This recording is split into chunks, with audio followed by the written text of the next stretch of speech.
తప్పు చేస్తే ప్రశ్నిస్తాం, అన్యాయం జరిగితే పోరాటం చేస్తాం, మాది మాకు కావాలి అని ఎవరినైనా సరే గట్టిగా నిలదీస్తాం, లొల్లి చేస్తాం. ఎవరు ఇచ్చిర్రు మనకు ఈ అధికారం? రాజ్యాంగం ఇచ్చింది. మనం ఎట్లా ఉండాలి, ఎట్లా నడుచుకోవాలి, ఏ బాటంట పోవాలి అని మనకు దారి చూపించింది. మన హక్కులు మనకిచ్చింది. అందుకే ఎసొంటి రంది లేకుండా బతుకుతున్నాం.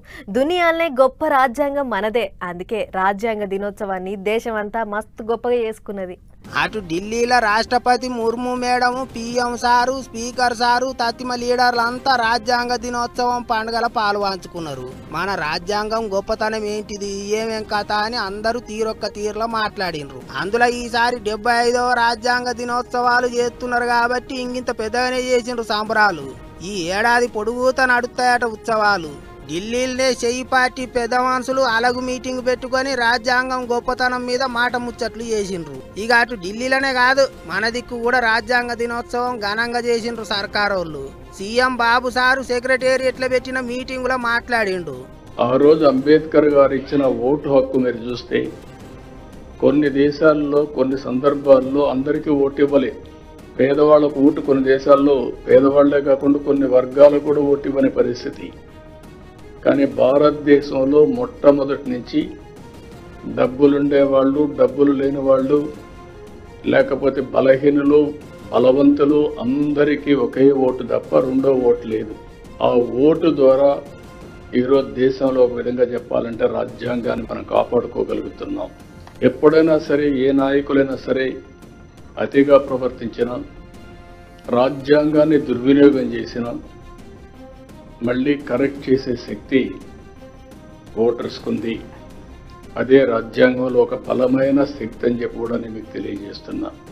ఇంకో ముచ్చట ఏంటిదంటే రాజ్యాంగ దినోత్సవం నాడు కూడా లీడర్లు ఒకళ్ళ మీద ఒకళ్ళు దుబ్బెత్తి పోసుకున్నారు.